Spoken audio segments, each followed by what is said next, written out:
Shalom, shalom les mamans, que Dieu vous bénisse ce matin. Nous sommes à notre deuxième jour de jeûne et prière où nous sommes toujours en train d'exploiter notre sous-thème L'âme délivrée, volume 4.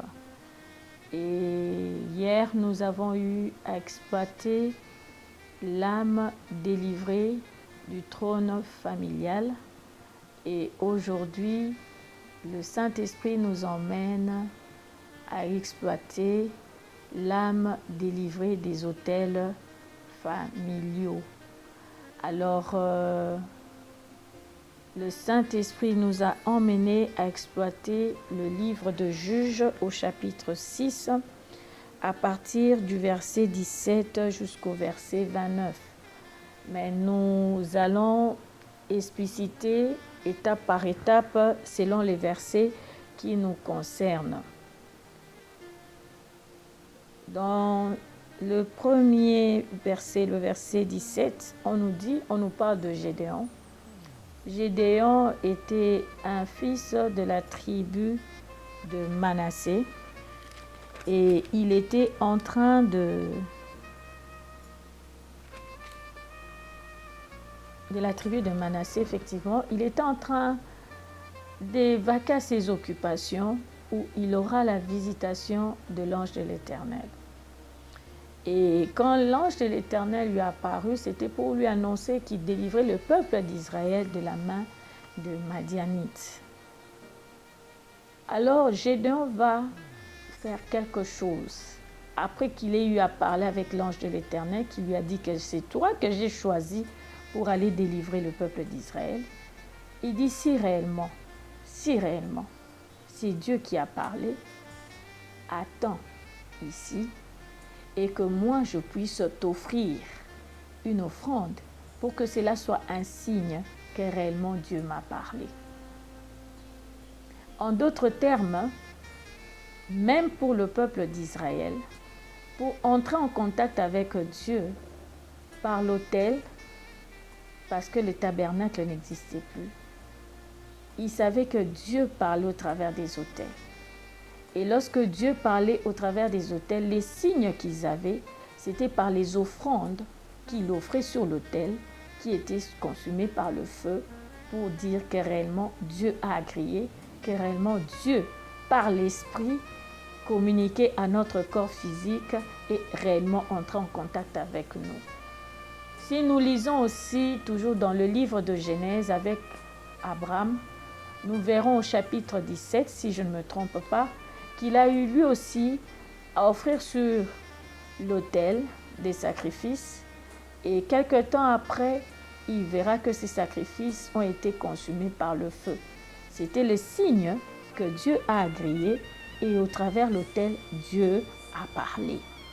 Et nous sommes au verset 17, on nous dit, Gédéon lui dit, si j'ai trouvé grâce à tes yeux, donne-moi un signe pour montrer que c'est toi qui me parles. Ne t'éloigne point d'ici jusqu'à ce que je revienne auprès de toi, que j'apporte mon offrande et que je la dépose devant toi. Et l'Éternel dit, je resterai jusqu'à ce que tu reviennes. Gédéon entra, prépara un chevreau et fit avec un épha de farine de pain sans levain. Il mit la chair dans un panier et les jus dans un pot et les lui apporta sous les térébinthes et les présenta. L'ange de Dieu lui dit, prends la chair et les pains sans levain, pose-les sur ce rocher et répands le jus. Et il fit ainsi.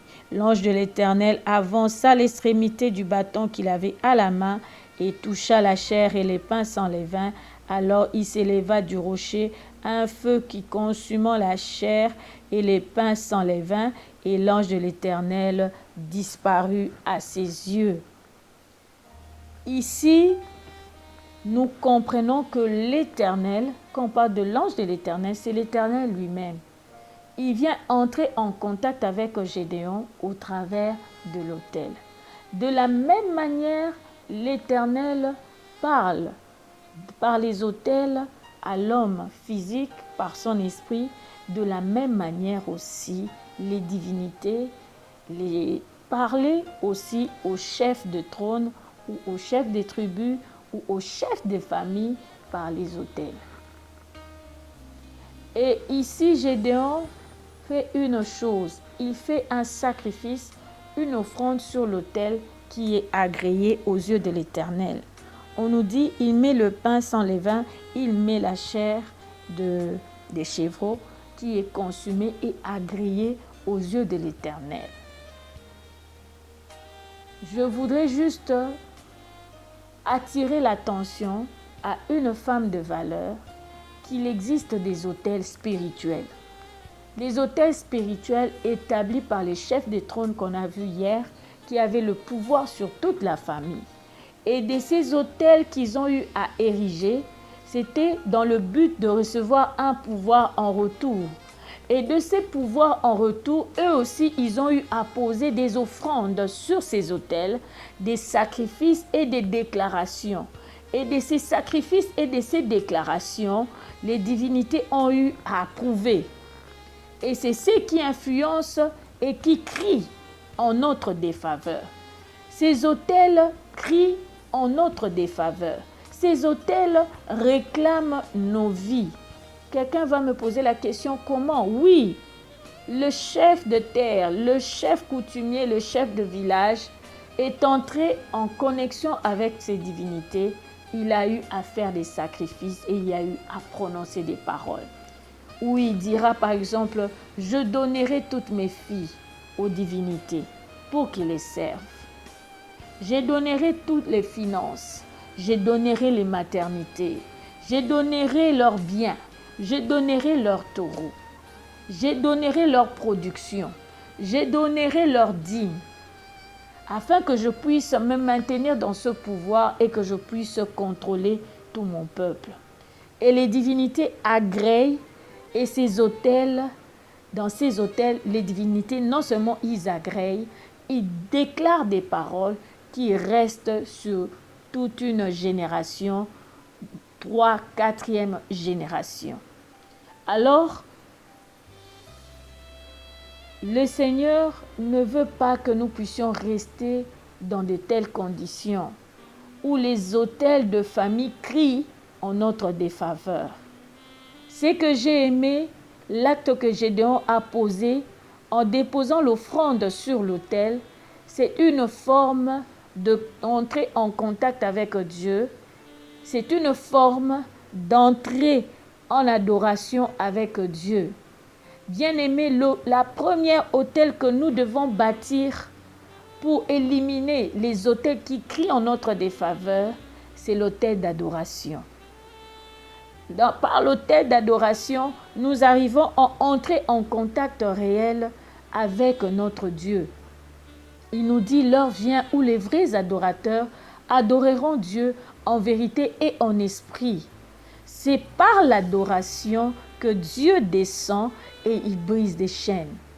C'est par l'adoration que Dieu descend et il vient nous donner des révélations, il vient nous parler. C'est par l'adoration que Dieu descend et fait taire et brise les autels qui réclament nos vies ou qui parlent en notre défaveur. Et le deuxième type des autels que le Saint-Esprit m'a emmené encore, toujours au travers de ce passage de Gédéon, à évoquer pour les enfants de Dieu, c'est l'autel des offrandes. C'est l'autel des sacrifices. L'autel où tu déposes les offrandes qui crient en ta faveur. Je me rappelle une fois, j'allais au Bunda 21. J'avais des problèmes sérieux sur le plan financier que j'avais constaté. Et je me posais toujours la question de savoir qu'est-ce qui faisait que je me retrouve sans rien. Et pourtant, je touche l'argent, mais je me retrouvais toujours sans rien. Avant la fin du mois, je suis avide. Et j'entendrai le Saint-Esprit me dire, fais une offrande. Écris sur l'enveloppe que cela est pour tes finances. J'ai eu à obéir au Saint-Esprit, j'ai écrit et j'ai emmené mon offrande au niveau du Bunda 21. Et ce jour-là, c'est le pasteur Dalo qui a eu à prier et il a eu à faire appelle sur les offrandes. Et j'ai entendu une voix dire, « Ah, elle a brisé notre système. » Depuis ce jour-là, bien-aimé, je le déclare et je le dis en toute sincérité, je ne connais plus ce problème de finances que j'avais. Dieu a brisé ce système-là. Je ne comprenais pas qu'est-ce qui s'est passé, mais le Seigneur a brisé ce système-là. Il m'a permis non seulement de payer des dettes, il m'a permis d'épargner. J'aimerais dire à une femme, par rapport aux finances, par rapport à la sécheresse, à la pauvreté qui te guette parce qu'il y a une autel qui a été levé contre toi. Dans ce sens-là, élève l'autel des sacrifices et des offrandes. Sème chez les orphelins, sème chez la veuve, sème chez les lépreux, chez les malades. Et le Seigneur va restaurer les finances. Et au-delà de l'autel d'adoration, de l'autel des offrandes, le Seigneur m'a parlé des autels de pardon. L'autel de pardon. Dresse l'autel où tu pardonnes tous ceux-là qui te combattent. Tous ceux-là qui se présentent comme tes ennemis. Tous ceux-là qui se présentent comme les chefs de famille qui te combattent.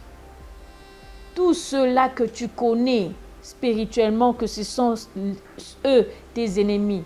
Que ça soit dans ta belle famille, que ça soit dans ta famille. Dresse l'autel de pardon. Prie et pardonne dans ton cœur. Prie et pardonne ton chef. Prie et pardonne ceux-là qui ont nui à ta vie, à ta santé, à ton mari, à tes enfants. Lorsque tu dresses l'autel de pardon, tu dresses l'autel de pardon, tu es libéré de plusieurs prisons auxquelles tu étais attaché. On nous dit, à partir du verset 25, « Dans la même nuit, l'Éternel dit à Gédéon, « Prends le jeune taureau de ton père et un second taureau de 7 ans. Renverse l'autel de Baal qui est à ton père et abat le pied sacré qui est dessus. Tu bâtiras ensuite et tu disperseras sur le haut de ce rocher un autel à l'Éternel ton Dieu. Tu prendras le second taureau et tu offriras un holocauste avec le bois de l'idole que tu auras abattu. » Gédéon prit 10 hommes parmi ses serviteurs et fit ce que l'Éternel avait dit, mais comme il craignait la maison de son père et les gens de la ville, il l'exécuta de nuit et non de jour. Lorsque les gens de la ville se furent levés de bon matin, voici l'autel de Baal était renversé, les pieds sacrés placés dessus étaient abattus et les seconds taureaux étaient offerts en holocauste sur l'autel qui avait été bâti. Ils se dirent l'un à l'autre, « Qui a fait cela ?» Ils s'informèrent et firent des recherches. On leur dit, « C'est Gédéon, fils de Joas, qui a fait cela. » Amen. Là, le Seigneur nous montre encore une autre stratégie de pouvoir renverser l'autel. L'autel de chef de famille, l'autel de chef coutumier qui réclame nos vies, qui parle en notre défaveur. Le Seigneur nous demande de les briser. Comme il a demandé à Gédéon de briser l'autel de Baal qui se retrouvait dans leur maison parce que c'était son père qui en était le gardien. D'entrée de jeu, j'aimerais dire à une femme que le chef de famille, le chef coutumier, le chef de trône détiennent les autels dans leur maison. Et le pouvoir ou son pouvoir réside dans ces autels. C'est pour cela, d'entrée de jeu, il faut non seulement consumer par le feu les chefs de terre ou le chef coutumier ou les chefs de trône de famille, mais également consumer par le feu leurs autels. Les autels qu'ils ont érigés et qui crient en défaveur de tous les membres de famille, de tous ceux qui dépendent d'eux.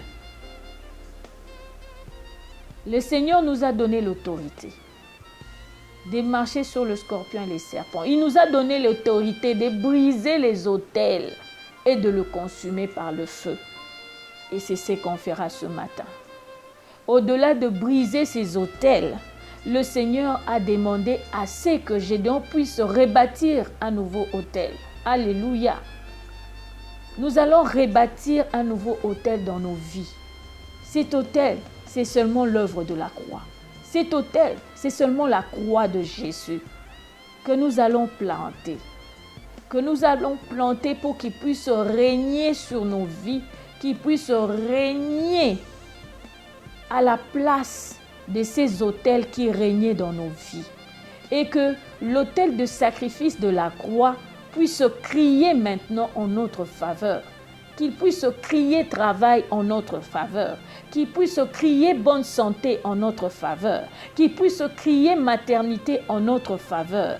Qu'il puisse crier finance en notre faveur. Qu'il puisse crier la vie en notre faveur.